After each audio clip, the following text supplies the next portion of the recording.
Hello and happy new year to all you lovely people out there that are following us YouTubers talking about YouTube stuff. You must love our channels so much to want to watch us waffle on about this stuff that nobody is interested in except us. So good job if you are here watching. And we have had some comments from people in the past, so I know people are watching. So it's really nice. Keep them coming, and there will be a little bit of asking for comments later on as well, because why should you watch this? Us waffling about YouTube. It's the good thing about this is that you can talk back to us, and we don't know everything that we need to know about YouTube, which is why we talk about it quite a lot. We know nothing. So tell us what your opinions are of these things, and this one is quite interesting. Anyway, so I'm going to quickly introduce our panelists here.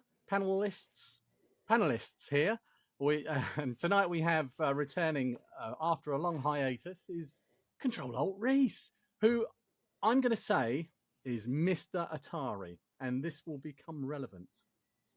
Oh. And alongside him on my screen, he's waved, so I'm just taking that as hello.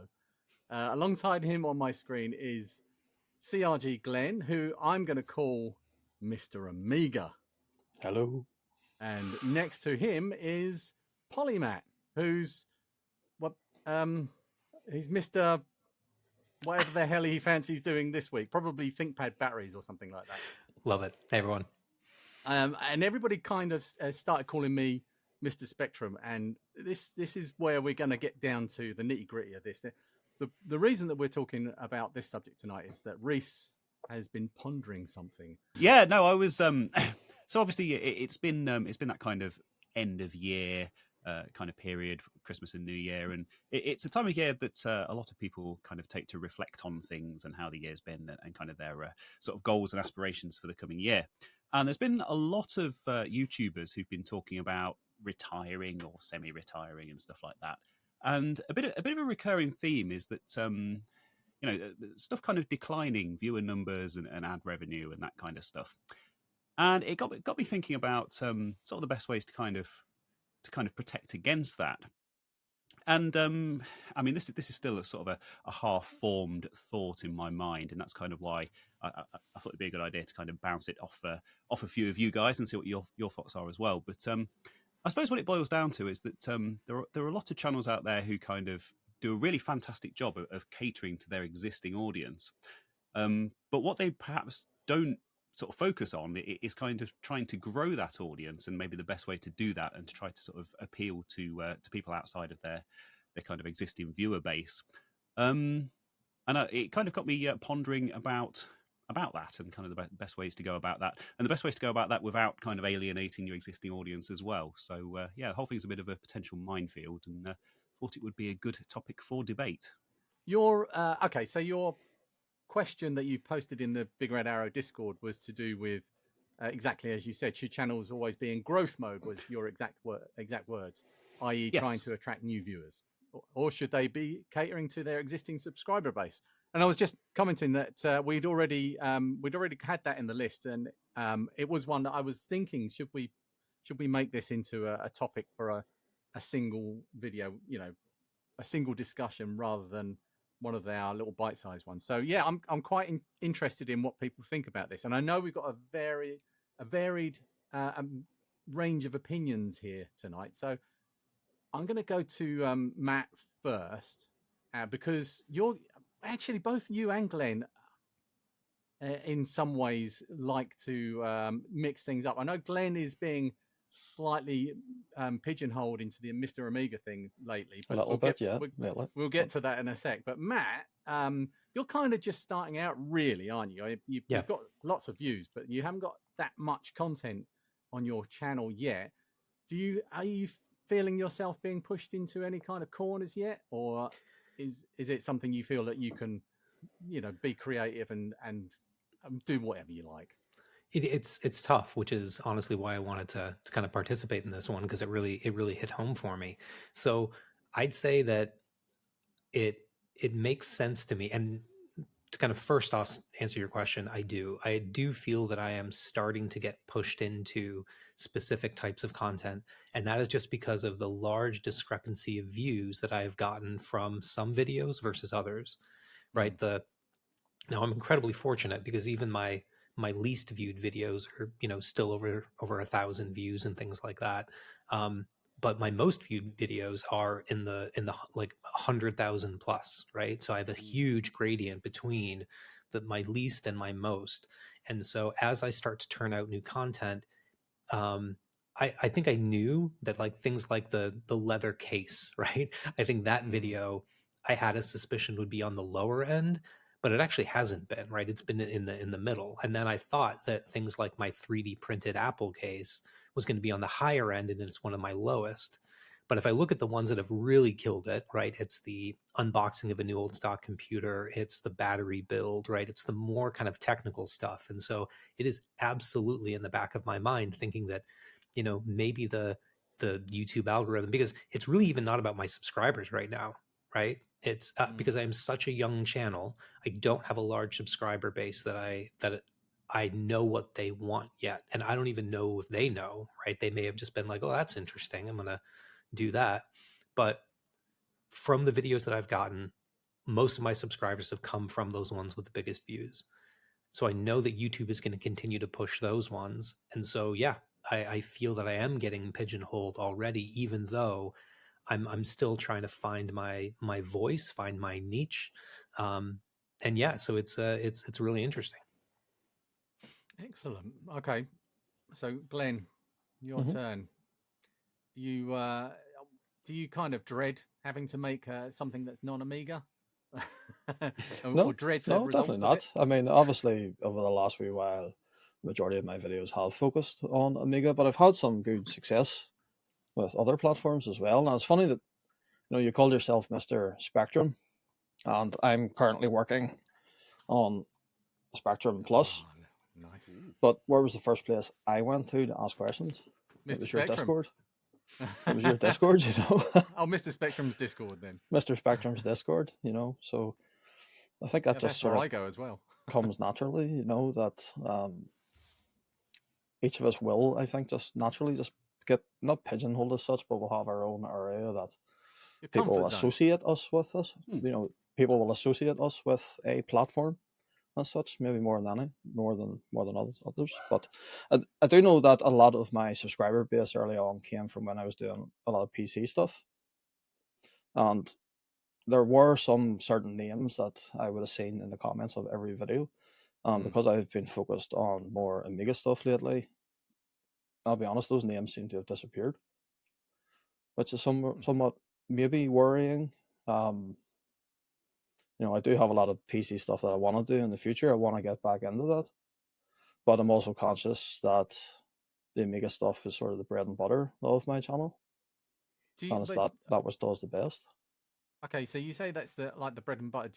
What's the fear here that if you did something that did really bad, what in your eyes is the damage that can be done? Is there damage I that can don't be done, or is it just in no, your I mind? don't think there's any damage per se, other than just dwindling views, perhaps on a video. Okay. You're gonna have less views, less interaction on a video if it's something that's not entertaining the core of my audience. What Lee, about can I you, jump in with a Reese? question? Oh yes, Matt, go. Yes, one of the things that really has been on my mind is, and when we talk about damaging a channel potentially, does YouTube, right, like have a memory, right? Do they rate video by video? Every video that you post, they're going to treat it the same. They're going to try to take keywords or descriptions or find out some way and then try to push that. Or does YouTube actually establish a view on what your channel is and who your audience should be, right? Because I think that if you do, in my mind, if you do something that's outside of what YouTube thinks that you are, right, they may push it less or not push it to the right audience, which may not give it to you. But if YouTube doesn't do that, right, and they go just by video and they don't have a real quote unquote memory of the channel, then it wouldn't be damaging, right? But I'm interested to kind of hear I your don't think thoughts. I personally don't think YouTube do that. I mean, I have speculated that myself before in the past, but I don't think so. And there is evidence on this stream to counter that, with Reese and his solar experience, shall we say? Yeah, good point. Reese, do you want to jump in there?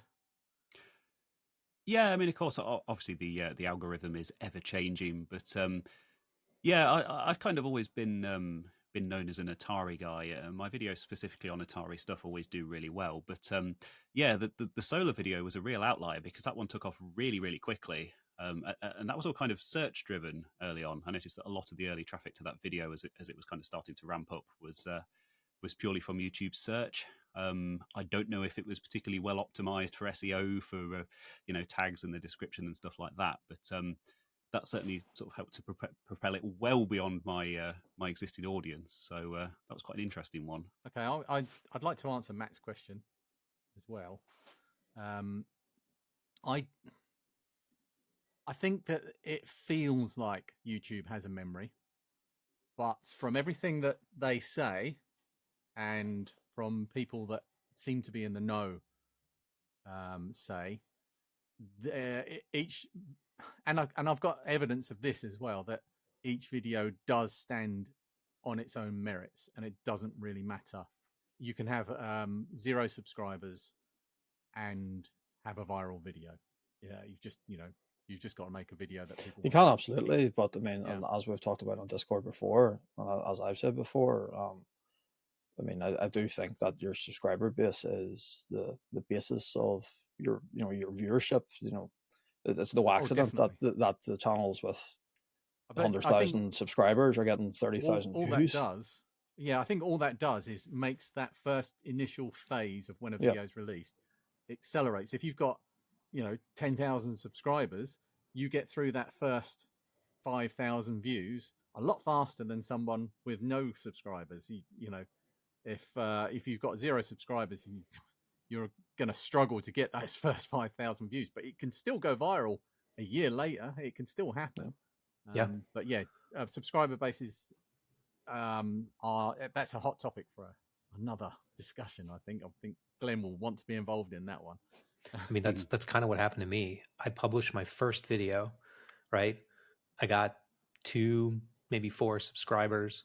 3 months later, it just took off. YouTube decided to push it, and I got 3,000 subscribers within a couple of weeks.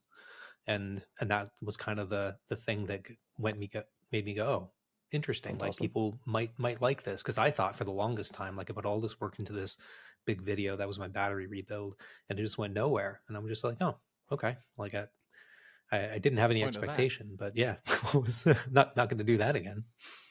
I can honestly say that's never happened. My videos, will either do really well within a week, say, or they'll just peter out and tick along. Yeah, but there's never been one getting picked up X amount of months later and just jumping.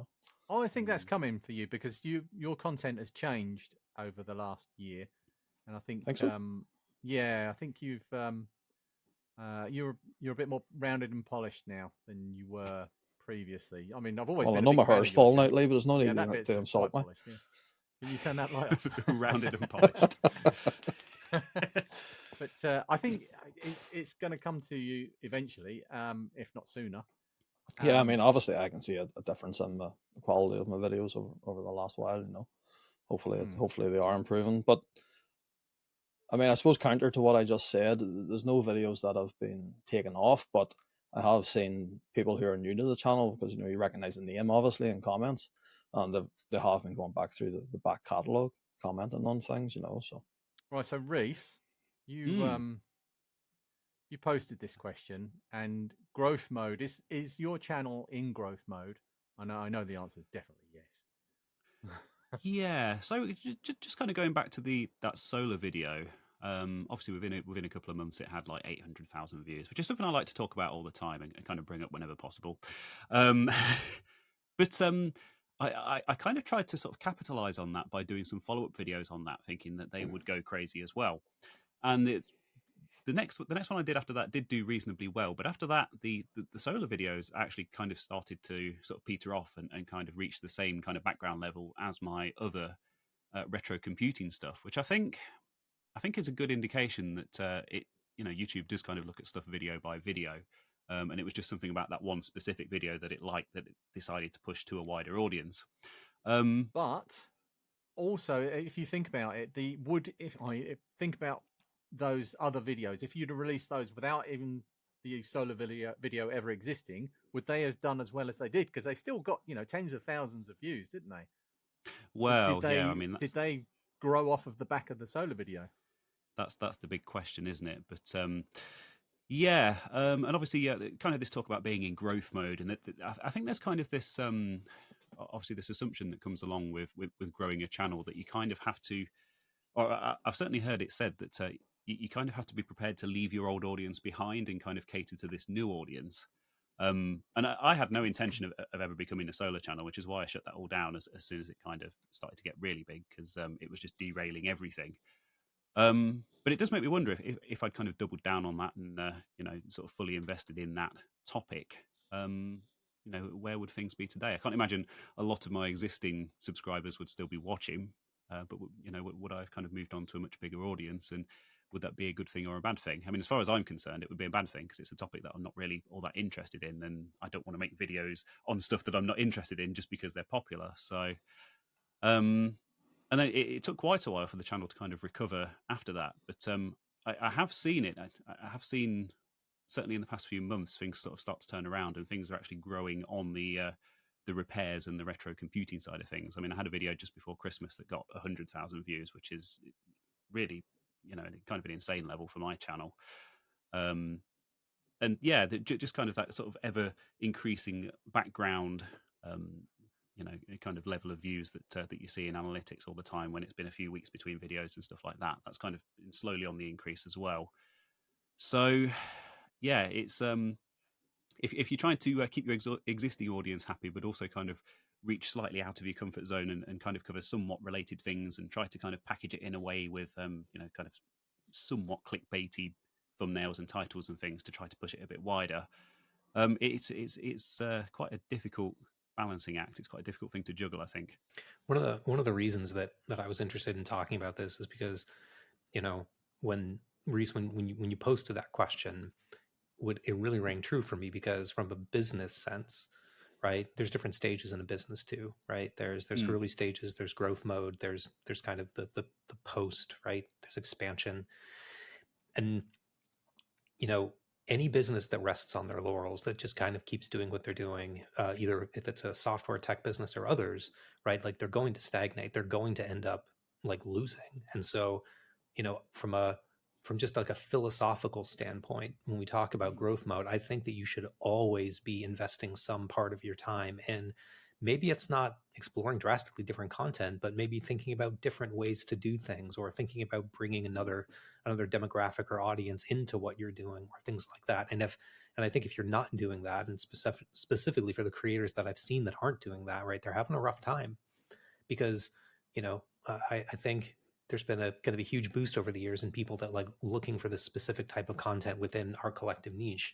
But it's I don't think that if you're not constantly trying to get better at what you do, and in order to make things interesting, or keep things interesting, then I do think that you're going to decline. And so my strong opinion, clearly nobody can figure that out, is that you should always be in growth mode. From a business side, you should always be investing in R&D and trying different things and bringing in a new audience.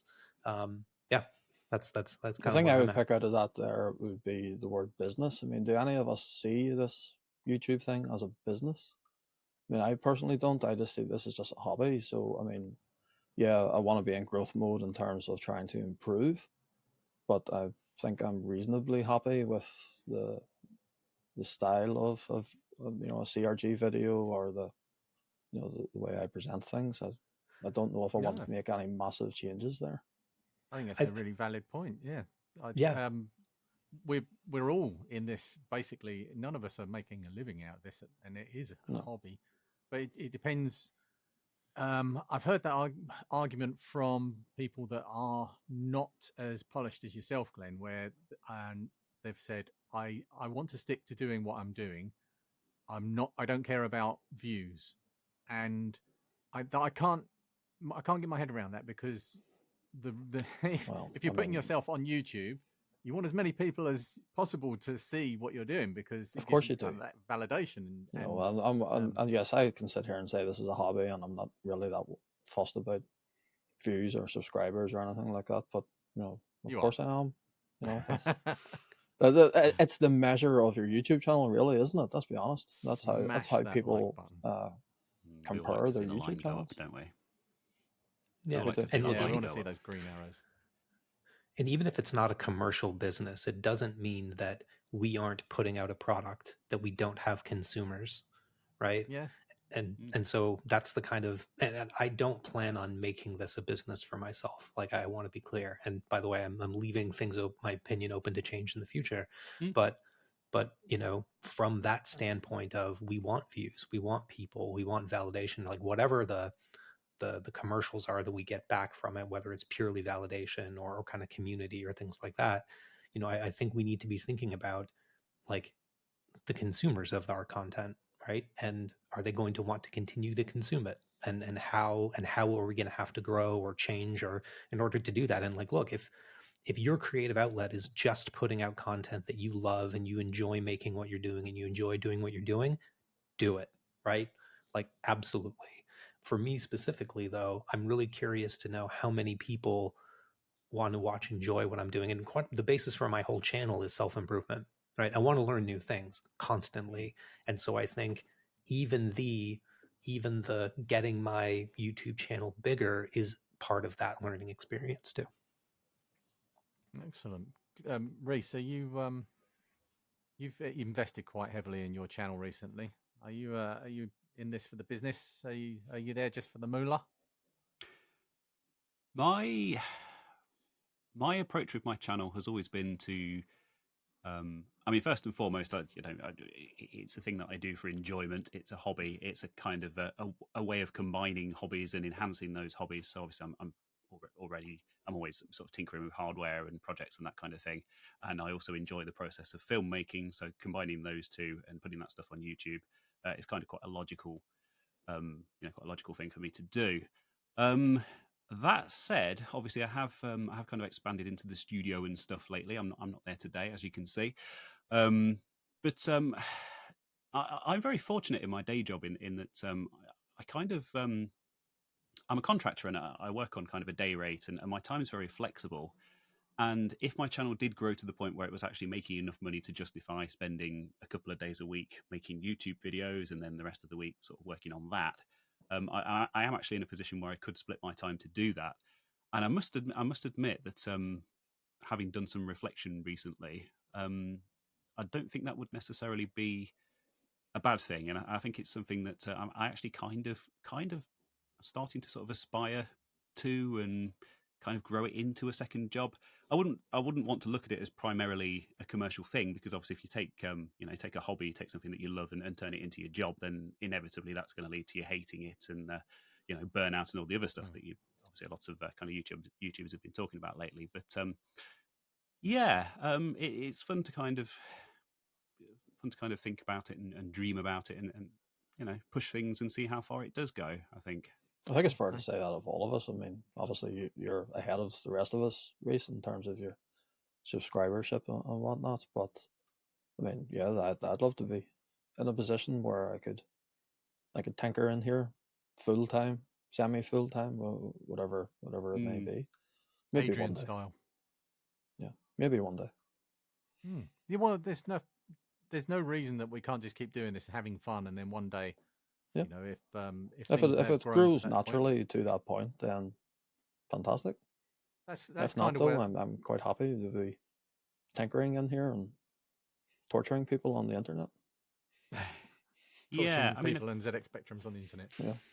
it's kind of a similar story to how I got to where I am with my day job, really, in that I just thought I'd try it, set up my own business and give it a go and see kind of where things went, and then opportunities come along and you say yes to them and you kind of keep open minded and see how far it goes, and then I mean, I'm kind of where I am today, but why not take the same approach with YouTube and see where that goes. Yeah, and keep improving. Add something else to another arrow to your quiver every time that you do make a video. keep improving, and one day you'll be so good at this, you'll be able to just fart out million view videos without even thinking about it. So what about experimenting? If we go back to the whole question about the content that we make, and should we be outside of our niche? I like this one. Who's experimented here with something that isn't? Oh, so Matt, you're probably not going to be so into this. Well, I suppose you are, because you've recently done an interview video as well. It's true. But Yeah. what about experimenting outside of what your expected content is supposed to be in the eyes of your viewership? It was that interview, right? I think even though you wouldn't be able to, based on the content that I've put out, you wouldn't be able to pigeonhole me into a specific type of hardware or even hardware or things like that. But they've all been projects, right? It's all been, hey, watch me build this cool thing. The interview was like just left field, right? It was because I don't even talk during my videos, and this was a whole video of me talking. Well, granted, it was more of Ian talking, the guest that I had on, but no, it was I really wanted to try it to see a couple of things. One, it was also a way for me to get out a video with all my new camera equipment and with my new workflow. And so that was kind of a forcing function for me to learn that. But I didn't know how it was going to go. And it's definitely not been one of my best performing videos, but it hasn't been my lowest, right? It's over 1,000 views in the first few days, which is great. It's kind of tapered off. We'll see if it picks up again. I wasn't as concerned. I did think that it wasn't going to do well.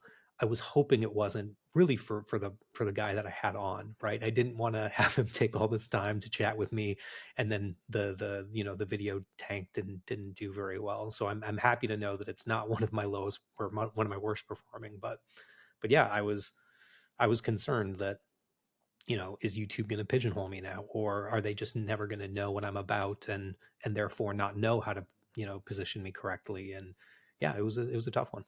It's good on you for jumping in with that style of video, because interviewing people is, a completely different skill set and it's something you do need to do. You need to actually practice and experiment with and find out what works. What about you, Glenn? Have you been Well, it's definitely something I couldn't do. You couldn't put me in front of someone trying to interview them. I would just sit and smile at them and not have a clue what to say. That's because you're a lovely guy. Yeah, I suppose it depends well, I suppose it depends what you mean by outside of my, sort of niche. What's the Are you wildest going to thing? call that just Amiga? Well, in which case, yes, I've done Spectrums and Ataris and or Atari and PC stuff, But other than going back to the very start of the channel when I did a few game related things, I think it's been fairly well focused on hardware, retro hardware of some shape, form, or another. I'm not really sure of anything else that I would want to put on YouTube, to be honest with you. Okay, so the hot tub is not going to be seen on YouTube anytime soon. No, I mean, I could probably bring a chicken in. There's chickens out there, but they might just get in the way, make a mess. Yeah, but you'll be embarrassed if they got more views than you. Well, yeah, I've been thinking about my cat actually. So I have experimented, not with chickens. I experimented with a TV repair recently because I've been compared to Adrian a couple of times, mostly because someone sent me sweets once, and not in any kind of quality way. But I thought I'd give a TV repair a crack, because that was one of his big breakout videos, a TV repair, trash picked TV. And my TV repair video really did badly.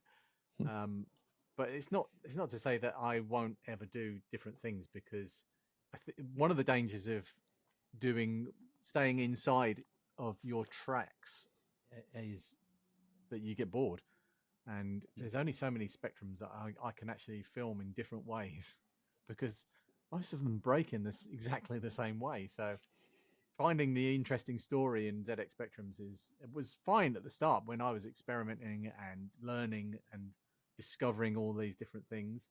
But now I've seen pretty much, well, I've seen a lot of it, and it's getting more difficult to find things. But that's part of the art of making YouTube videos, isn't it? Is looking for that story and looking for that angle and Yeah. finding It's where. funny you should say it like that, Lee, because I have another couple of Amigas to recap at some point in the future, and I'm wondering, do I even make a video on it?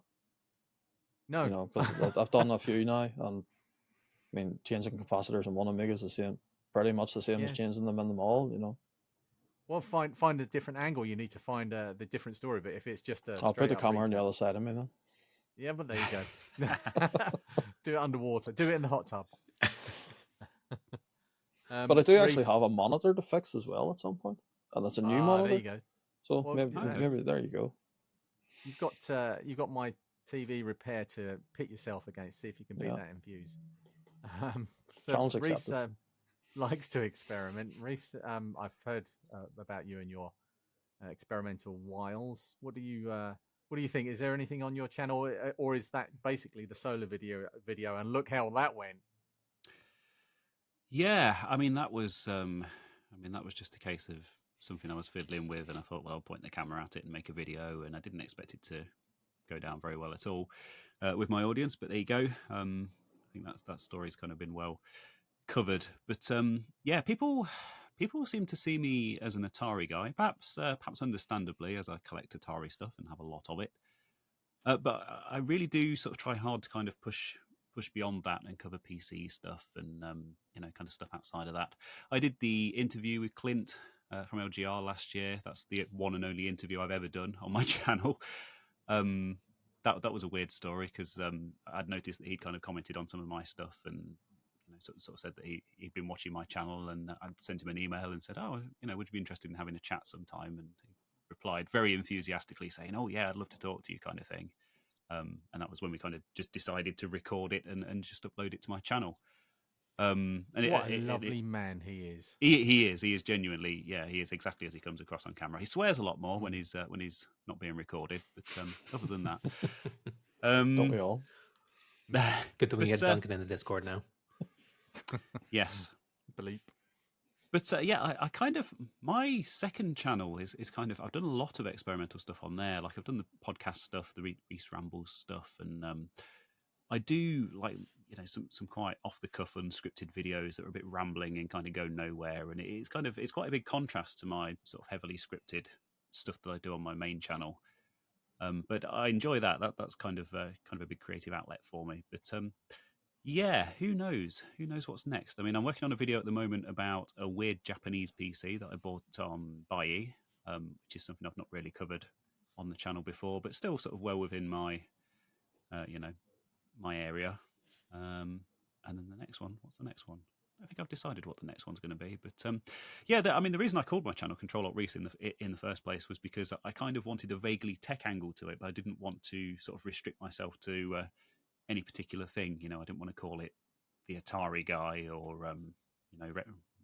whatever, Retro Reese or some of the other ideas that came up at the time. It was like, no, I need something that's quite wide ranging because I have a very short attention span and I tend to jump between projects and who knows what might happen. But yeah, seems to have served me well so far anyway. So you actually touched on something there that I wanted to bring up, which was second channels. And I know we have a range of opinions here because you and I, Reese, have second channels, quite successful ones in the realms of second channels. We're both in the 1,000 subscriber range, and that was actually something that I did almost as an experiment. In fact, my first video was 3.5 hour me sitting in front of my computer just going through my photographs from the previous year, which I'm never going to do again. But it's something I just had to do and get out there. But I really like the idea of a second channel because it's something that can actually grow your first channel's subscriber base because you can do stuff on there that's not going to damage your main channel, but can actually get some views, can get some attention in different ways with a different audience, and you can be a lot more expansive on there. You can take risks and do things that you wouldn't normally do, and you never know. Something can, it's throwing everything at the wall and seeing what sticks, which pair of knickers sticks to the wall. That's not a no. Don't rewind that bit. But No, you've got to leave that so bit in. Matt, I'm not editing this at all. Matt, what do you think? Second channel. I know that you haven't got one, and you've only got a few videos on your main channel at the moment. But how about that? How do you feel about a second channel? I've set one up. It's called Poly Chat, and it was specifically for all of my non-project work, right? So this interview that I just did would have probably been a great fit for it, but I couldn't bring myself to post it on that channel because it didn't have any subscribers, and I didn't want. I wanted some return for the person that I was interviewing, so that he got some exposure and things like that. I mean, only 1,200 views right now isn't a ton, but it's something, right? And so I didn't want to do all that and just put it on a channel with no subscribers and have that be the first video. But I got to be honest, I still struggle on. I'm still trying to figure out what my main channel is, and so having a second channel I think is going to be valuable for me in the future. Right now, though, I don't know. I don't know if it's too early to bifurcate content to start. And so that's something I struggle with every time I post a video. There's probably two ways of looking at that. And maybe it's a good thing to do now if you're thinking about it, because then, it's not important to release regularly on a second channel. You can just have it there and do things when you're ready. Or maybe you should be focusing on your main channel. And Glenn will have something to say about this, because we've had this conversation. Oh, we've had this conversation a few times. So no Glenn, second channel. What is your second channel's name going to be? I don't know. No second channel yet. Maybe I'll call it that. No second channel. No second channel. No second chances. No, I suppose it maybe comes back to what I said earlier on there, Lee. I can't really think of anything else to put on YouTube. Or, well, that's not true. I can't think of anything else that I want to put on YouTube. So, what would I put on a second channel? I think we already decided it was going to be chickens. Yeah. The chickens belong to the wife. Yeah, I mean, I've done ducks. You can on edit my that bit second out. channel. You have, that's right. You have done ducks in your second channel. And bees. I think the one thing I'm very conscious of when I am producing stuff for the second channel is that that's time that I could be spending on the main channel. I'm making silly things. I was just about to mention that. Yeah, silly things that make me happy. My time, my time for making videos is pretty limited. So anytime I'd have to spend making additional videos for a second channel, I wouldn't want to detract from the main channel.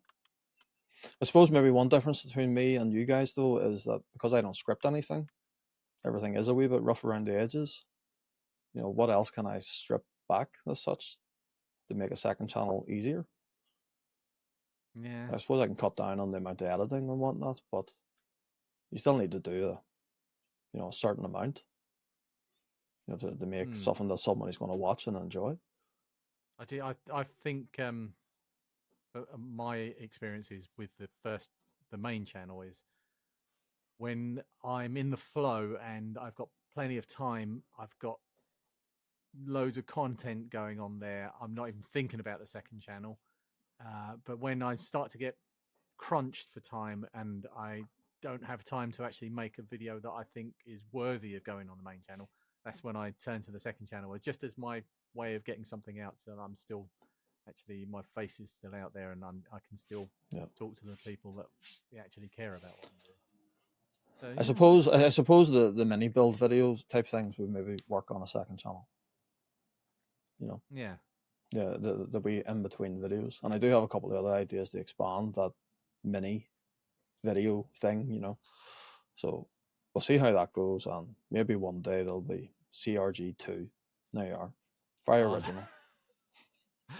How did you come up with that? I've been sitting here thinking about it for the last 5 minutes. a whole team of people thinking about that for the last 5 minutes. Whole team of chickens thinking about it. I think my conclusion on that question, should you always be in growth mode, attracting new people or whatever? Yes, to an extent.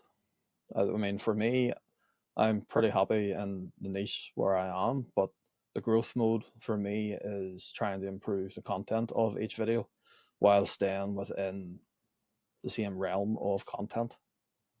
You know, I don't want to go and start making videos about something completely different, chickens. I want to keep doing the retro computer stuff, and I just want to try and improve every video slightly, and hopefully that is a means of growing the channel. Yeah, Perfect. Reese? Yeah, no, that's certainly the best way to do it. I mean, every video try to make some small improvement, and then after 10, 20, 50 videos, you find that they all kind of compound, and you end up with this you end up so much further along than you were when you very first started. But yeah, I think the thing is just not to stagnate, really, and viewers will recognise that. I think maybe there are. I don't want to say anything too controversial here, but I think the temptation. Once the channel gets to a certain size is to kind of say, right, I've got to keep my existing viewers happy. I'm going to keep doing stuff the same way that I've always done because I know that I'm going to get a certain number of views on that. And actually, over time, viewers' interests change and they'll kind of naturally move away. And it's not necessarily bringing new people on board. One person that has been mentioned a couple of times in this chat is Adrian. Adrian's Digital Basement, and I have to say he's been really consistent over the years, and he doesn't do. Yeah, he has. His videos are kind of very consistent, and his channel has been growing really, really well. To the point where he's actually now bringing in enough to have gone full time on YouTube, which is fantastic. So yeah, perhaps you don't need to you don't need to push boundaries and cause drama and. Sometimes just being a nice guy and delivering what the people want is more than sufficient. I know that's not much of a Matt, conclusion. Do you want to give us your final thoughts? Yeah, no, I think it's just based on the stage that you're at, right? I would argue that Adrian's channel is still in growth mode, right? He's not reached a point where some of the larger YouTubers that have 1 million plus subscribers are, to where they're kind of saturated, right, with where they are with their current subscriber base. I mean, if you it was funny, I, like everybody else, watched the 8-bit guys kind of recap video, and Reese, I enjoyed your coverage on it.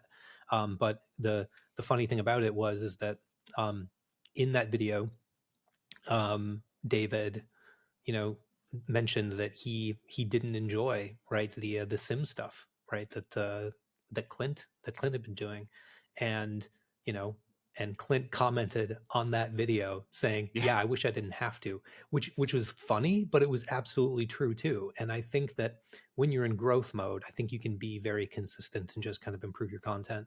When you reach a point of saturation for your demographic, for your user base, I think you have to do both. I think you have to continue to cater to some of the people and why they're in your channel, but I also think that you have to be evolving in some way and growing and pulling in new users.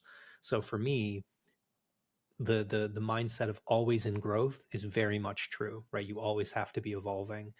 If your intent is to continue to grow your subscriber base and get in new users and things like that, I think you have to. Okay. Yeah.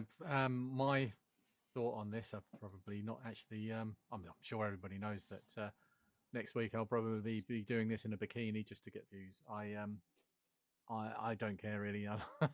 I will sell myself for views. No, I what worries me is if I ever fall out of love with the hobby, because I have two hobbies in here. One is electronics repair and larking about on my workbench, and the other one is making YouTube videos. And I know that some people would, for Glenn is a really good example of someone who the main focus of their hobby is the electronics repair, and the YouTube part is a smaller part of that. But for me, the YouTube thing is a bigger part, and I worry that I'm going to fall out of love with one of them eventually. So experimenting with these different things is I'm kind of a fickle person. I do stick to hobbies for many years generally, but I have moved on from them over the years, and I am very old, so I've had plenty of time to do it. Well, you do say Excellent. that, Lee, but I mean, despite how my videos might appear, I do put many hours into the editing Oh, I know side you of it, do. the YouTube side of it. Oh, and I know you do, definitely.